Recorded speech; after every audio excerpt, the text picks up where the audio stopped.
Hello बच्चों, कैसे हैं आप? बच्चों, आज हम पढ़ेंगे कक्षा 8 सामाजिक अध्ययन के अंतर्गत संसाधन एवं विकास विषय का तीसरा पाठ कृषि। आप देख रहे हैं यहाँ पर हम आपको बताएंगे इस पाठ से संबंधित प्रश्नों के उत्तर। लेकिन एक बार पाठ को जरूर देख लें ताकि आपको जो यहाँ पर प्रश्नों के उत्तर बताए जाएंगे उन्हें आप अच्छे से समझ सकें। तो आप हैं ना तैयार? चलिए सबसे पहले जान लेते हैं। पहला प्रश्न है आपका, निम्नलिखित प्रश्नों के उत्तर दीजिए। और प्रश्न क्या है? फर्स्ट है यहाँ पर, कृषि क्या है? तो जानते हैं आप कृषि क्या है। उत्तर लिखेंगे, कृषि फसलों, फलों, सब्जियों, फूलों को उगाना और पशुपालन संबंधित सभी क्रियाएं कृषि कहलाती हैं। कृषि एक प्राथमिक क्रिया है। तो इस प्रकार से आप अपने पहले प्रश्न का उत्तर लिख सकते हैं। देख रहे हैं ना आप, ये है आपका पहला प्रश्न और उसका उत्तर। इसके बाद बच्चों अगला आपका प्रश्न है सेकंड वाला, उन कारकों का नाम बताइए जो कृषि को प्रभावित कर रहे हैं। तो कौन कौन से कारक हैं बच्चों? उत्तर में लिखेंगे, कृषि को प्रभावित करने वाले कारक नंबर 1 स्थलाकृति, नंबर 2 मृदा और नंबर 3 जलवायु। समझ गए ना आप? इसी प्रकार से आपने पाठ में पढ़ा होगा बच्चों। तो ये है इसके कारक। इसके बाद अगला है आपका थर्ड क्वेश्चन है यहाँ पर, स्थानांतरी कृषि क्या है? इस कृषि की क्या हानियां हैं? तो चलिए जान लेते हैं उत्तर। उत्तर में आप लिखेंगे, स्थानांतरी कृषि, स्थानांतरी कृषि में वृक्षों को काटकर और जलाकर भूखंड को साफ किया जाता है। आप क्या करेंगे बच्चों? सबसे पहले आप लिखेंगे स्थानांतरी कृषि और यहाँ पर जो है आप हेडिंग डालेंगे। ध्यान रहे हेडिंग डालना ना भूलें। इसके बाद आप लिखेंगे, स्थानांतरी कृषि में वृक्षों को काटकर और जलाकर भूखंड को साफ किया जाता है। तब राख को मृदा में मिलाया जाता है। मृदा का मतलब क्या होता है? मिट्टी में। और फसलों को उगाया जाता है। भूमि की उर्वरता की समाप्ति के बाद यह भूमि छोड़ दी जाती है और कृषक नए भूखंड पर चला जाता है। इसे कर्तन एवं दहन कृषि भी कहा जाता है। तो समझ गए ना आप? इस प्रकार से आप अपने थर्ड क्वेश्चन का उत्तर लिख सकते हैं। ध्यान रहे यहाँ पर आपको हेडिंग लगानी है। इसके बाद बच्चों यहाँ पर लिखेंगे आप हानियाँ क्या होती हैं इससे। तो हानियों में लिखेंगे, नंबर 1 मृदा अपरदन होता है और नंबर 2 लिखेंगे वनों का ह्रास होता है और नंबर 3 पर्यावरण प्रभावित होता है। तो इस प्रकार से आप जरूर लिखें और इसे अच्छे से याद करें। अगला क्वेश्चन है बच्चों आपका, रोपण कृषि क्या है? तो जानते हैं आप रोपण कृषि क्या है। उत्तर में लिखेंगे रोपण कृषि और हेडिंग डाल के लिखेंगे, नंबर 1 रोपण कृषि वाणिज्यिक कृषि का एक प्रकार है। दूसरा पॉइंट लिखेंगे, इसमें बड़े पैमाने पर श्रम और पूंजी की आवश्यकता होती है। तीसरा पॉइंट लिखेंगे बच्चों, इसमें वैज्ञानिक विधियों का उपयोग किया जाता है। और चौथा पॉइंट लिखेंगे, इसमें मुख्यतः चाय, कहवा, काजू, रबर, केला आदि की एकल फसल उगाई जाती है। ठीक है ना? तो यहाँ पर क्या लिखेंगे आप? यहाँ पर लिखेंगे रबड़ लिखेंगे। यहाँ पर आप क्या लिखेंगे? रबड़। क्या हो गया? चाय, कहवा, काजू, रबड़, केला आदि की फसल उगाई जाती है। तो इस प्रकार से आपका रोपण कृषि से संबंधित जो प्रश्न है आपका, जैसे कि आप यहाँ पर देख रहे हैं बच्चों, इसका उत्तर आप लिख सकते हैं और इसी प्रकार से लिखेंगे। इन्हें अच्छे से याद करें बच्चों। अगला है आपका प्रश्न बच्चों, सरकार किसानों को कृषि के विकास में किस प्रकार मदद करती है? तो आप जानते हैं सरकार मदद करती है। चलिए उत्तर देख लेते हैं बच्चों। उत्तर में लिखेंगे, सरकार द्वारा किसानों को कृषि विकास में मदद, और इसके बाद हेडिंग डाल देंगे आप यहाँ पर। नंबर 1 लिखेंगे, सरकार द्वारा किसानों के बिखरे खेतों को चकबंदी, यहाँ पर जो है चकबंदी लिखें आप, चकबंदी द्वारा एक स्थान पर एकत्रित किया गया है। दूसरा पॉइंट लिखेंगे, सरकार किसानों को उर्वरकों, कृषि उपकरणों तथा कीटनाशकों के लिए आर्थिक सहायता प्रदान करती है। समझ गए ना आप? इसके बाद नंबर 3 लिखेंगे आप, किसानों को उच्च उपज देने वाले बीज तथा उर्वरक आदि उपलब्ध कराकर उत्पादन बढ़ाने में सहायता करती है। नंबर 4 सरकार कृषि उत्पादों के भंडारण तथा वितरण की सुविधा प्रदान करती है। तो इस प्रकार से आप अपने इस प्रश्न का उत्तर लिख सकते हैं। प्रश्न ये आपका, सरकार किसानों को कृषि के विकास में किस प्रकार मदद करती है, और उत्तर जो है आपका यहाँ से शुरू हो जाता है और इस प्रकार से आप अपना उत्तर लिख सकते हैं। पॉइंटों में लिखें बच्चों। इसके बाद दूसरा प्रश्न आपका आता है, सही उत्तर को चिन्हित कीजिए। तो सही उत्तर पे क्या करना, आपने सही का चिन्ह लगाना है। यहाँ पर प्रश्न है आपके लिए, उद्यान कृषि का अर्थ है। तो क्या अर्थ है बच्चों, ये जो फर्स्ट क्वेश्चन है आपका, उद्यान कृषि का क्या अर्थ है। इसमें जो है 3 ऑप्शन है आपके लिए, गेहूं उगाना, आदिम कृषि या फलों एवं सब्जियों को उगाना। तो यहाँ पर उत्तर में लिखेंगे आप, ग वाला ऑप्शन आपका सही होगा, फलों एवं सब्जियों को उगाना। तो इस पे आप सही का चिन्ह लगा सकते हैं। समझ गए ना, किस पे लगाएंगे, ग वाले पे। ग वाला ऑप्शन आपका बिल्कुल करेक्ट है, यानी कि ये वाला ऑप्शन आपका सही है, याद रखें बच्चों। इसके बाद सेकेंड क्वेश्चन है बच्चों, सुनहरा रेशा से अभिप्राय है। तो यहाँ पर 3 ऑप्शन है, चाय, कपास या पटसन। उत्तर में लिखेंगे आप पटसन। तो किस पे लगाएंगे, पटसन पर। ग वाला ऑप्शन आपका सही है, देख रहे ना आप उत्तर में। तो पटसन पे आप सही का चिन्ह लगा सकते हैं। इसके बाद अगला है थर्ड है, यहाँ पर कॉफ़ी का प्रमुख उत्पादक है ब्राज़ील, भारत या रूस। तो कौन सा सही है, फर्स्ट वाला। कौन सा, ब्राज़ील। आप किस पे लगाएंगे सही का चिन्ह, ब्राज़ील पर। तो ये आपका ऑप्शन सही होगा, करेक्ट ऑप्शन होगा ब्राज़ील। इसके बाद बच्चों प्रश्न आता है आपके लिए, कारण बताइए। और आपने कारण बताना है किसका, यहाँ पर देख सकते हैं आप फर्स्ट में, भारत में कृषि एक प्राथमिक क्रिया है। तो इसका क्या कारण है बच्चों, उत्तर में लिखेंगे सबसे पहले कारण, और हेडिंग डाल के लिखेंगे, प्राथमिक क्रियाओं के अंतर्गत उन सभी क्रियाओं को शामिल किया जाता है जिनका संबंध प्राकृतिक संसाधनों के उत्पादन और निष्कर्षण से होता है। भारत की कृषि में फलों, फसलों, सब्जियों, फूलों को उगाना और पशुधन पालन शामिल है। ये सभी क्रियाएं प्राथमिक क्रियाओं के अंतर्गत आती हैं, इसलिए कृषि एक प्राथमिक क्रिया है। आई ना बात समझ में, ये है आपका कारण। इसके बाद सेकेंड है बच्चों आपके लिए, विभिन्न फसलें विभिन्न प्रदेशों में उगाई जाती हैं, इसका क्या कारण है। तो उत्तर में लिखेंगे सबसे पहले कारण, हेडिंग डाल के लिखेंगे, विभिन्न फसलें विभिन्न प्रदेशों में इसलिए उगाई जाती हैं क्योंकि विभिन्न प्रदेशों में स्थलाकृति, मृदा और जलवायु विभिन्न होती है, यानी कि अलग अलग होती है। विभिन्न स्थलाकृति, मृदा और जलवायु में विभिन्न फसलें ही पैदा होती हैं। तो इस प्रकार से आप अपना उत्तर लिख सकते हैं। इसके बाद बच्चों चौथा प्रश्न है, अंतर स्पष्ट कीजिए। तो आपने यहाँ पर अंतर बताना है किस किस में।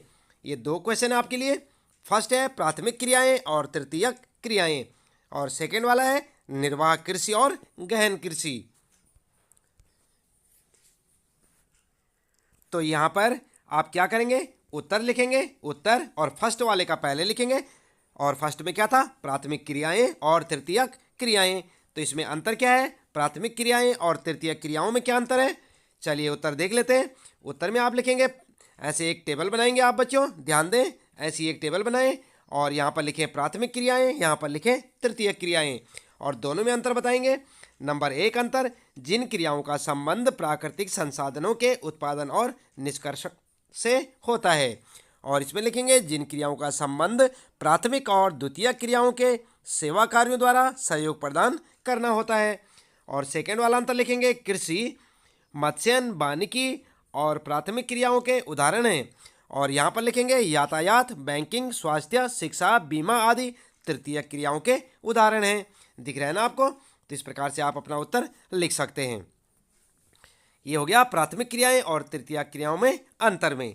उसके बाद सेकंड वाला है, अंतर बताने के लिए निर्वाह कृषि और गहन कृषि में अंतर बताइए। तो यहाँ पर जो आपने क्या करना है, अंतर के लिए यहाँ पर भी एक टेबल बनाएंगे आप उसी प्रकार से, और ध्यान दें यहाँ पर जो है इस साइड में लिखेंगे निर्वाह कृषि और यहाँ पर गहन कृषि। और पहला अंतर होगा, केवल एक कृषक परिवार को आवश्यकताओं को पूरा करने के लिए की जाने वाली कृषि निर्वाह कृषि कहते हैं। और यहाँ पर लिखेंगे आप, दूसरी साइड में लिख सकते हैं, भूमि के एक छोटे टुकड़े पर अधिक परिश्रम द्वारा अधिक उत्पादन प्राप्त किया जाता है। और यहाँ पर सेकंड में लिखेंगे निर्वाह कृषि के अंतर्गत एक वर्ष में केवल एक ही फसल उगाई जाती है। और इधर लिखेंगे गहन कृषि के अंतर्गत एक वर्ष में एक से अधिक फसलें उगाई जाती हैं। थर्ड में लिखेंगे इसमें कृषि के परंपरागत तरीके उपयोग में लाए जाते हैं। और यहाँ पर लिखेंगे इसमें प्रति इकाई पूंजी और श्रम की मात्रा अधिक होती है। तो आई ना बात समझ में, कैसे आप अंतर लिख सकते हैं। इस प्रकार से आप अंतर बता सकते हैं। ठीक है बच्चों, अब इसके बाद यहाँ पर जो है अगला प्रश्न आपके लिए क्रियाकलाप से संबंधित प्रश्न है, एक्टिविटीज का प्रश्न है ये। और यहाँ पर क्या पूछा है, बाजार में उपलब्ध गेहूं, चावल, ज्वार, बाजरा, रागी, मक्का, तिलहन और दलहन के बीजों को एकत्र कीजिए। तो आप ये बाजार से ले सकते हैं, उन्हें कक्षा में लाइए, आप अपनी कक्षा में ले जाइए और पता लगाइए कि वे किस प्रकार की मृदा में उगते हैं। तो आप ये अपने क्लास टीचर से पूछ सकते हैं, अपने सब्जेक्ट टीचर से पूछ सकते हैं। और ये सारे जो है जितने भी यहाँ पर रखे हुए हैं, चावल, ज्वार, बाजरा, गेहूँ, इन सब का बीज जो है क्लास में आप लेके जा सकते हैं। इसके बाद यहाँ पर जो है सेकंड है, पत्रिकाओं, पुस्तकों, समाचार पत्रों और इंटरनेट के संग्रहित चित्रों के आधार पर संयुक्त राज्य अमेरिका और भारत के किसानों की जीवन शैली के मध्य अंतर पता कीजिए। तो यहाँ पर जो है आपने इन सब चीज़ों का सहारा लेना है, पत्रिकाओं, पुस्तकों, समाचार पत्रों, इंटरनेट आदि से, और इसमें जीवन शैली में अंतर बताना है। किसमें? संयुक्त राज्य अमेरिका और भारत के किसानों की जीवन शैली में।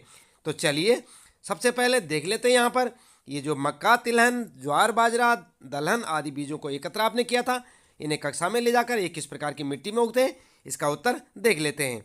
तो उत्तर लिखेंगे आप फर्स्ट का, विभिन्न फसलों के बीज छात्र स्वयं एकत्र करें। ये तो आपको स्वयं से करने हैं बच्चों। और एक कौन कौन सी उसमें उगाए जाते हैं, तो यहाँ पर जो है एक आप टेबल बनाएं, अच्छी सी एक टेबल बनाएं साफ़ सुथरी, और यहाँ पर जो है लिखना शुरू करें। सबसे पहले लिखें आप फसल का नाम और मृदा का प्रकार, यानी कि कौन सी मिट्टी में उगाए जाते हैं, मिट्टी का प्रकार लिखेंगे। सबसे पहले बात करते हैं गेहूं की, तो गेहूं दोमट मिट्टी, जलोढ़ मृदा में उगाई जाती हैं। और चावल की बात करते हैं तो ये चीका युक्त जलोढ़ मृदा में, यानी कि मृदा का मतलब समझ रहे हैं आप, बार बार यहाँ पर मृदा आ रहा है तो मृदा क्या है, मृदा का मतलब मिट्टी, जलोढ़ मिट्टी, ठीक है ना। इसके बाद मक्का की बात करते हैं तो ये जलोढ़ मिट्टी में या जलोढ़ मृदा में। ज्वार की बात करते हैं तो बलुआ, दोमट, और बाजरा की बात करते हैं बलुआ, दोमट। ज्वार की बात करते हैं जलोढ़, और रागी की बात करते हैं बलुआ, दोमट। और इसके बाद तिलहन की बात करते हैं बच्चों तो जलोढ़, और दलहन की बात करते हैं तो जलोढ़। तो इस प्रकार से आप जो मिट्टियों के नाम लिख सकते हैं, चाहे अपने सब्जेक्ट टीचर से पूछ के लिख सकते हैं और चाहे यहाँ से देख के, बिल्कुल ऐसे आप लिखेंगे फर्स्ट का आंसर। इसके बाद सेकंड की बात करते हैं यहाँ पर बच्चों, तो आपने जो है अंतर तो आपको हम बता देंगे यहाँ पर, लेकिन चित्र आपने समाचार पत्रों से आदि से काटकर स्वयं से इकट्ठे करने हैं। और अंतर क्या होगा भारतीय किसान और संयुक्त राज्य अमेरिका के किसान की जीवन शैली में, उत्तर में आप लिख सकते हैं। सबसे पहले आप हेडिंग डालेंगे और लिखेंगे भारतीय किसान, और भारतीय किसान की जीवन शैली क्या होती है, नंबर 1, 2, 3, 4 करके आप लिखेंगे। तो भारत में फार्म का आकार छोटा, लगभग 1 से 5 हेक्टेयर होता है। इसके बाद दूसरा पॉइंट लिखेंगे, किसान मुख्य रूप से गांव में रहता है। भारतीय किसान तो आप जानते हैं ना, अगर आपके पास भी खेती बाड़ी वाले हैं आप, तो आप भी गांव में रहते होंगे। तो भारतीय किसान कहाँ रहता है बच्चों, गांव में। तीसरा पॉइंट लिखेंगे, किसान वर्ष में कम से कम 2 फसलें उगाता है। और चौथा पॉइंट लिखेंगे, किसान अपने मित्रों और बुजुर्गों के साथ साथ सरकारी कृषि अधिकारियों से कृषि कार्यों के संबंध में सलाह लेता है। और पांचवा पॉइंट लिखेंगे, किसान खेतों की जुताई भाड़े के ट्रैक्टर से या बैलों से परंपरागत तरीके से करते हैं। छठा पॉइंट लिखेंगे, किसानों के पास भंडारण की सुविधाओं की कमी होती है।